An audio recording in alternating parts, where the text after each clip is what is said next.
আদালতে মমতাজকে ডিম নিক্ষেপ করেছে জনতা, এমন একটি ভিডিও সামাজিক যোগাযোগ মাধ্যমে ভাইরাল হয়েছে। ভাইরাল হওয়া ভিডিওতে দেখা যায় হত্যাসহ একাধিক মামলার আসামি মানিকগঞ্জ ২, সিংগাইর ও হরিরামপুর আসনের সাবেক সংসদ সদস্য ও কণ্ঠশিল্পী মমতাজ বেগমকে মানিকগঞ্জের আদালত থেকে নেওয়ার সময় বিক্ষুব্ধ জনতা অবস্থান নেয়। এ সময় এক যুবক একে একে দুটি ডিম ছুঁড়ে মারে মমতাজের দিকে। ২২ মে দুপুরে মানিকগঞ্জের আদালতে এই ঘটনা ঘটে।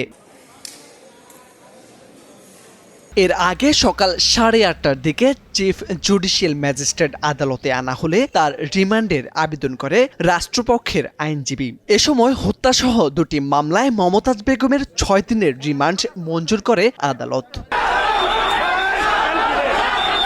4 দিন রিমান্ডে জিজ্ঞাসাবাদ শেষে মমতাজ বেগমকে কাশিমপুর কেন্দ্রীয় কারাগারে পাঠায় ঢাকার চিফ মেট্রোপলিটন ম্যাজিস্ট্রেট আদালত।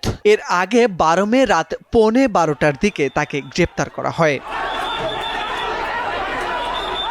মমতাজ বেগম 2018 সালে আওয়ামী লীগের সাধারণ সদস্য হয়ে ওই বছরই নবম জাতীয় সংসদের সংরক্ষিত নারী আসনে আওয়ামী লীগের সংসদ সদস্য মনোনীত হন। 2014-2018 সালেও জাতীয় সংসদ সদস্য নির্বাচিত হন। তবে 2024 সালে দ্বাদশ জাতীয় সংসদ নির্বাচনে দলের স্বতন্ত্র প্রার্থীর কাছে পরাজিত হন তিনি।